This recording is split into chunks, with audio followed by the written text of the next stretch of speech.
¿Cómo están mis hermanos? Muy buenas noches. Que Dios les bendiga. Queremos primeramente pedir disculpas por no poder estar con ustedes en esta noche de manera física, pero queremos bendecirlos a través de este video. Queremos hacer llegar a ustedes este mensaje, esta palabra de bendición para ustedes. La razón por la cual no podemos estar es porque tenemos un compromiso familiar.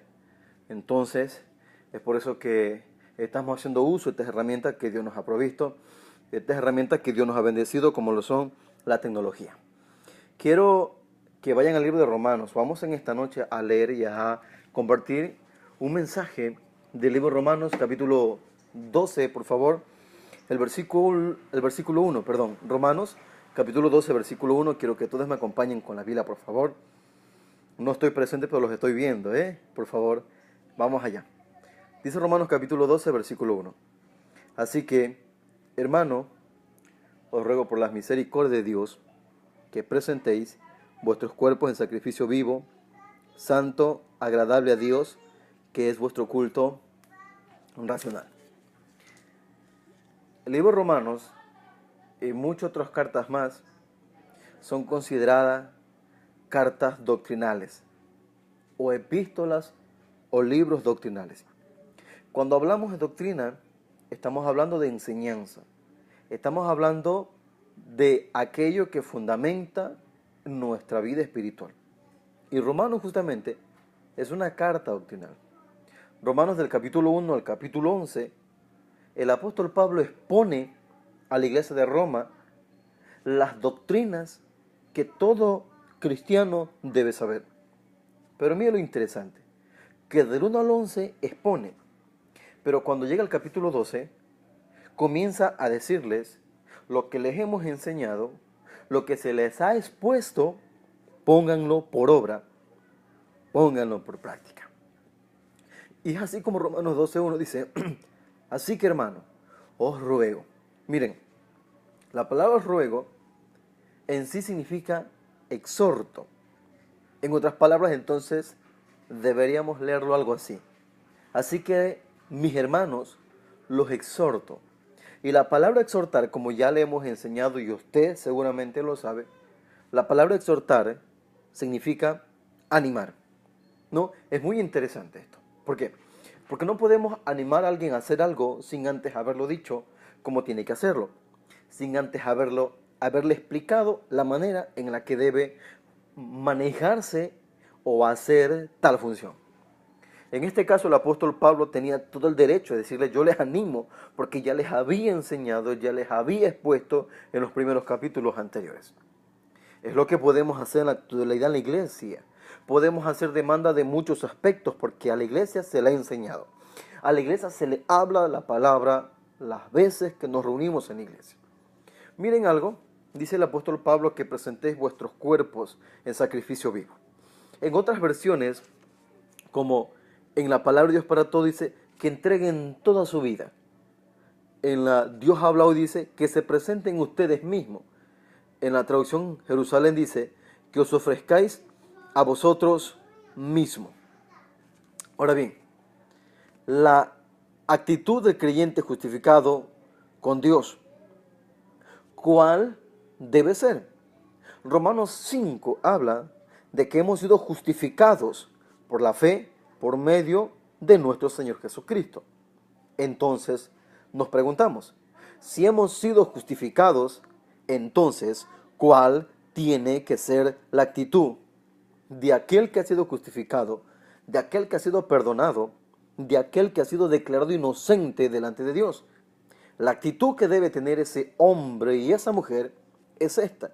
Debe ofrecer como sacrificio vivo, santo y agradable su vida entera. A eso se refiere el apóstol Pablo cuando dice que presentéis vuestros cuerpos. ¿A qué? A que se presenten de manera total. A que ofrezcáis como sacrificio vivo, santo y agradables a Dios ellos mismos. Esa es la actitud que debe haber en el cristiano. Os animo. Y es una palabra que en la actualidad se puede seguir escuchando desde los púlpitos, en consejería, a través de cada reunión cristiana. Animamos a la iglesia a que se presente de manera total a Dios. Porque si hay alguien a quien mi vida entera yo le debo, no es al mundo, no es al placer ni al pecado, sino a Dios. Creo yo que a ustedes, mis hermanos, como a mí, ya se nos puede demandar. Jamás le pediríamos a ustedes que hagan algo que no se les ha enseñado. Creo yo que muchas de las cosas que hemos pedido que ustedes como iglesia hagan, un día nos tomamos el tiempo y le explicamos y le enseñamos. ¿A través de qué? Lo hemos hecho siempre a través de la palabra. Dice el apóstol, os ruego por las misericordias. Así que hermano, os ruego por las misericordias. ¿Saben algo? Si estuviera presente les preguntara, ¿qué es para ustedes la misericordia? Mire, dice el comentarista Barclay que la misericordia es para el miserable y la gracia para el culpable. Yo le pregunto algo en esta noche, antes de venir a Cristo. ¿Usted qué era? ¿Miserable o culpable? ¿Saben algo? Éramos ambas cosas. Éramos miserables y éramos culpables. Cuando hablamos de miseria, estamos hablando de la carencia de algo. Y el pecado me convierte a mí un miserable. Me lleva a la miseria. ¿Por qué? Porque estoy falto de Dios, de su presencia. Ahora escúcheme bien lo que voy a decir. Cuando el cristiano peca, ¿qué pierde? ¿Cuál sería su respuesta? Dice el salmista David en el Salmos, devuélveme el gozo de la salvación. Cuando usted peca, usted no pierde el Espíritu Santo. Cuando usted peca, usted no deja de ser hijo de Dios, usted sigue siendo un hijo de Dios, usted tiene al Espíritu Santo, pero pierde el gozo de la salvación. No hay nada más triste, no hay nada más doloroso que ser salvo y no disfrutar de ese gozo de la salvación, de ese gozo de ser un hijo de Dios. Y el no tener el gozo de Dios en nuestras vidas, aún siendo salvo, me hace miserable. Y el apóstol Pablo le está diciendo a los romanos, os ruego, les animo por las misericordias de Dios. Misericordia tiene que ver con bondad, con amor entregado, sin esperar nada a cambio. ¿De qué misericordia está hablando el apóstol Pablo? Mira, no está diciendo por la misericordia. El apóstol Pablo está hablando de las misericordias. Repase el texto una vez más y dice, os ruego por las misericordias de Dios. La expresión está en plural. Entonces, ¿de qué misericordias? El apóstol Pablo está hablando de la bondad que Dios mostró para con este pueblo. Y eso lo podemos ver en Romanos capítulo 2, versículo 4. Dice Romanos 2, 4. Vamos a esperar a que esto busque el texto. Amén. Romanos 2, verso 4. Dice, o menosprezáis las riquezas de su benignidad, paciencia y longanimidad, ignorando que su benignidad te guía al arrepentimiento. ¿Qué estaba mostrando Dios ahí? Dios estaba mostrando para este pueblo bondad. Dios mostró para este pueblo paciencia. Dios mostró para este pueblo amor. Dios mostró para este pueblo gracia. Lo encontramos en los textos anteriores. El favor de Dios con este pueblo. Aunque a veces, miren, no somos merecedores, pero su misericordia siempre está allí. Yo les pregunto algo en esta maravillosa noche. ¿A cuántos de ustedes Dios le ha mostrado su bondad? ¿Cuántos de ustedes son partícipes todos los días de la misericordia? Si la misericordia de Dios ya no estuviera con nosotros, ay de nosotros. Pero ahí está Dios en todo momento, en todo instante, mostrándonos su favor, mostrándonos su misericordia. Creo yo y estoy convencido que Dios está en todo derecho de demandarle a cada hijo y a cada hija a que caminen una vida de rectitud. Hay gente que cree que Dios no le puede demandar de nada. Están muy equivocados. A quienes no le debemos es al pecado. A quienes no le debemos, o a quien no le debemos, es al mundo, ni mucho menos a Satanás, con quien sí estamos en deudas con Dios. Pero a pesar de estar en deuda con Dios, Dios espera que el hombre lo busque a Él porque lo ama, porque sabe que debe vivir para Dios por tanta cosa que ha recibido de Él. Pero se lo hace voluntariamente. A nadie de ustedes el Señor los ha forzado a hacer algo. A mí no lo ha hecho. Y yo estoy con Él porque lo amo, porque creo que le debo tanto. Que le debo tanto. Y esto creo yo que fue muy necesario decírselo a los romanos, como también creo que a veces es necesario que se nos diga a nosotros, a que alguien nos diga, el Señor hizo esto por ti, el Señor hizo esto por ti.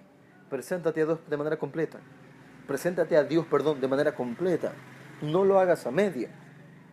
Tantos favores todos los días de Dios para ti, mi hermano, para mí, mi hermana. ¿Por qué no presentarme a Dios de manera completa? ¿Por qué no presentarme a Dios como Dios se lo merece? Mira, Dios se merece todo, absolutamente todo, de ti y de mí. Y dice el texto: os ruego por las misericordias de Dios que presentéis vuestros cuerpos. Cuando la Biblia habla de cuerpo, se está refiriendo en sí a toda la personalidad, en su totalidad al ser humano de manera integral: espíritu, alma y cuerpo. Esto ustedes pueden anotarlo, Filipenses capítulo 1, versículo 20.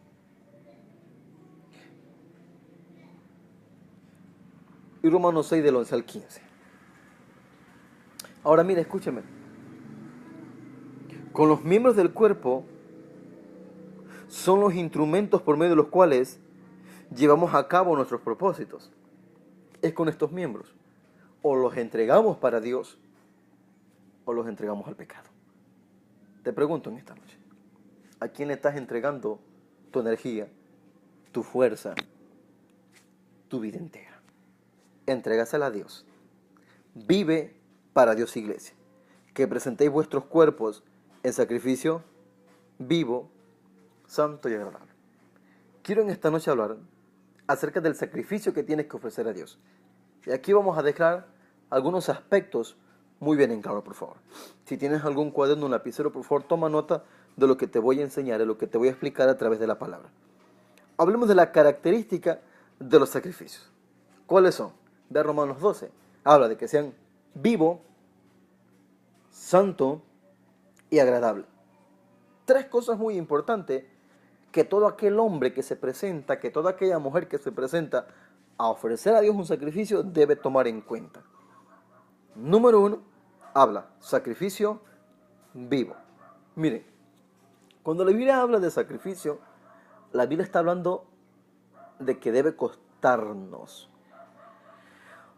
No es fácil, pero tampoco es inalcanzable por un caso.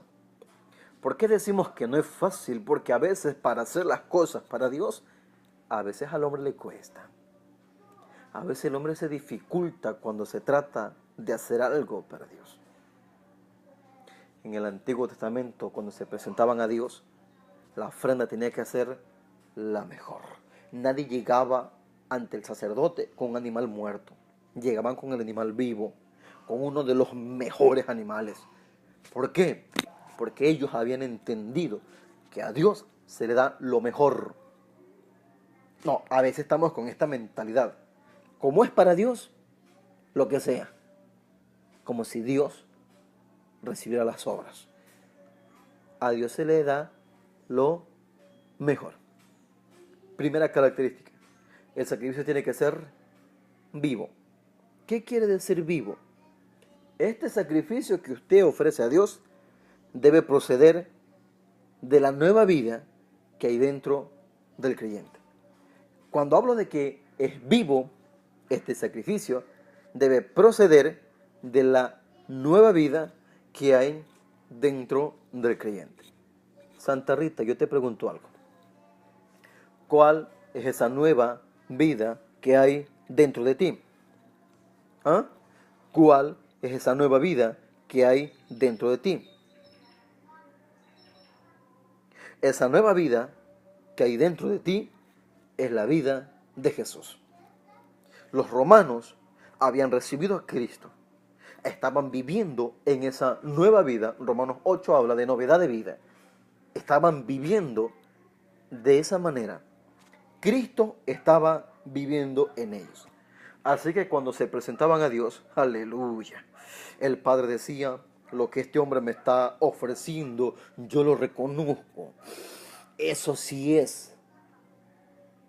¿Sabes por qué? Porque tenía la vida de su Hijo.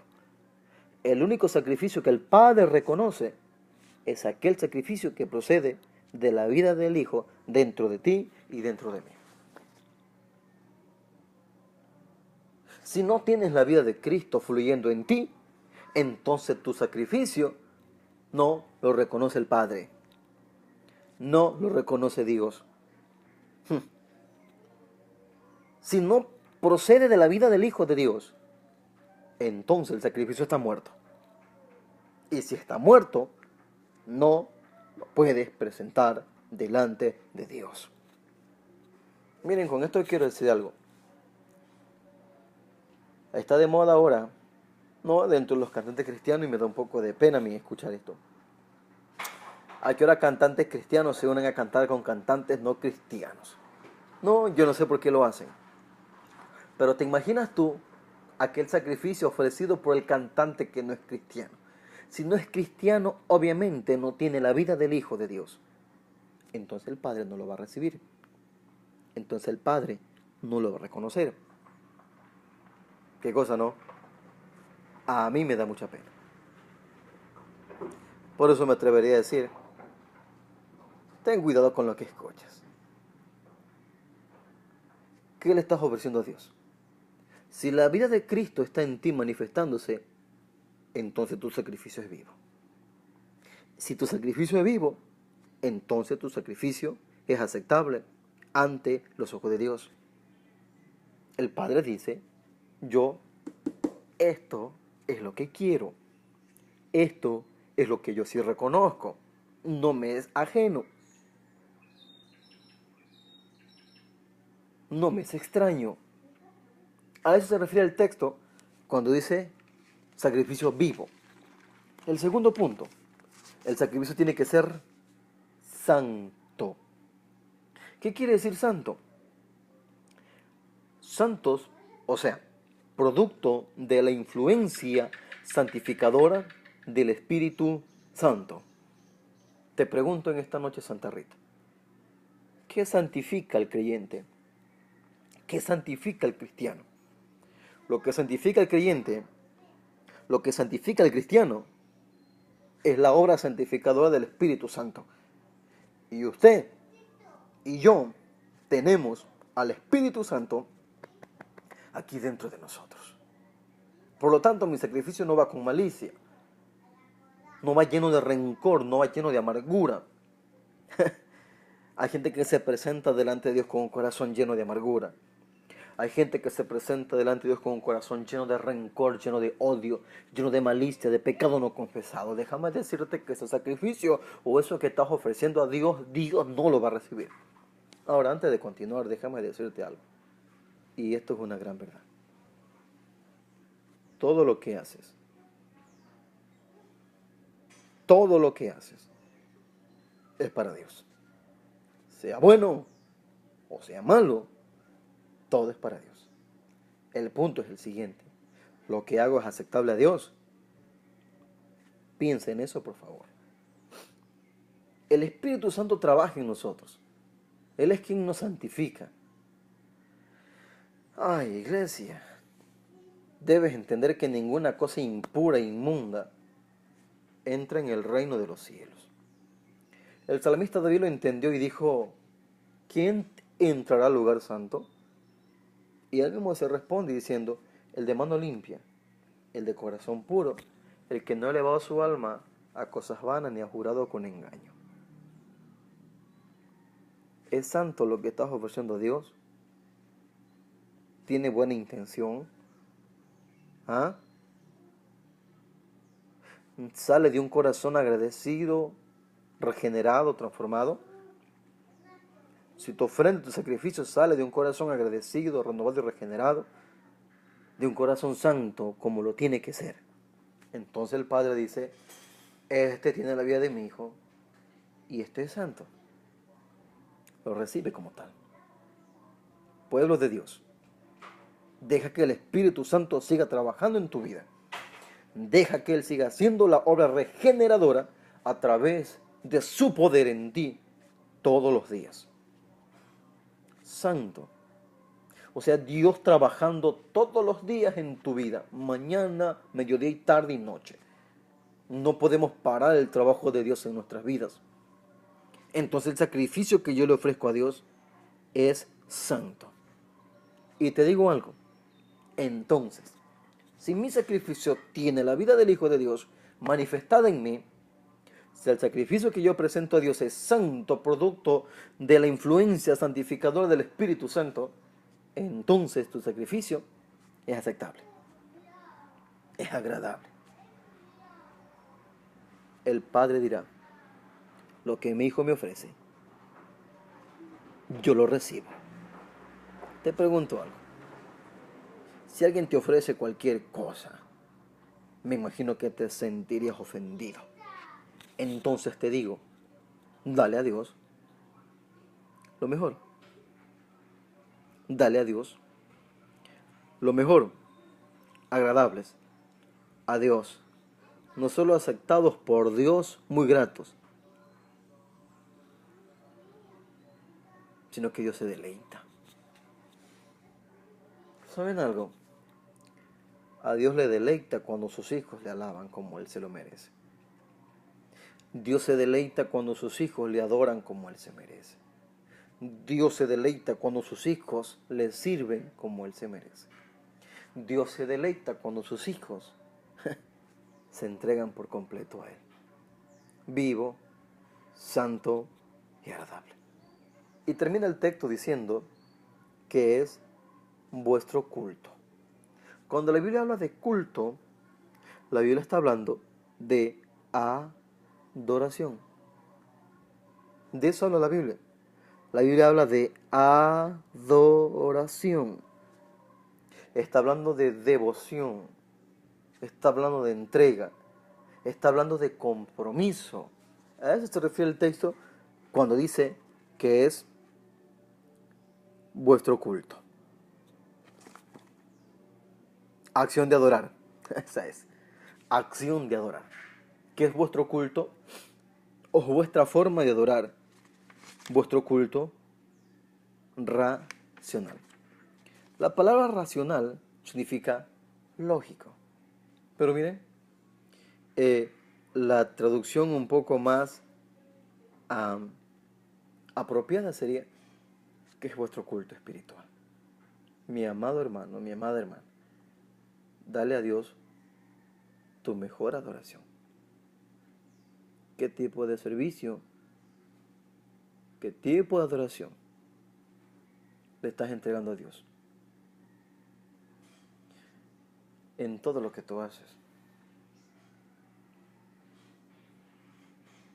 No puedes excusarte diciendo que porque no sabes no lo haces. Eso no te va a servir delante de Dios. Necesitas entender que tienes un compromiso de presentarte a Dios de la forma correcta, mas no como a veces nosotros creemos. Que mi culto sea un culto por excelencia. Que mi acción de adoración o mi acción de adorar en ese momento el Padre se deleite. Santa Rita, Dios ha puesto los ojos en ti, Dios quiere bendecirte, Dios quiere levantarte. Pero Dios espera de una generación de hombres y mujeres o de un pueblo que esté dispuesto a darle a Él lo que Él se merece. Esto les estaba enseñando Pablo a los cristianos romanos en aquel entonces a través de esta carta. Y miren lo bueno y lo interesante, que aún nos sigue hablando, que aún nos sigue enseñando, que aún nos sigue desafiando a vivir bien, a vivir conforme a la palabra, no bajo mis propios designios. No, y es muy interesante, mira, ya para ir casi culminando. El apóstol Pablo dice en el versículo 2, no os conforméis a este siglo, sino transformados por medio de la renovación de vuestro entendimiento, para que comprobéis cuál sea la buena voluntad de Dios agradable y perfecta. No trates de ser como el mundo. Es más, no trates de encajar en este mundo. No fuimos llamados para encajar en este mundo. Te digo una verdad, usted y yo somos diferentes. A veces el mundo no nos entiende, a veces el mundo se nos burla. Pero no tengo que tratar de ser como ellos. No te amoldes al criterio. En el versículo 2 el apóstol Pablo dice, en el 1 les dije la manera en la que van a tener que hacerlo, en el verso 2 dice qué no hacer y qué hacer. Tienes que hacer la voluntad de Dios. Mis hermanos, muchas gracias por su tiempo. Dios los bendiga. Bendiciones.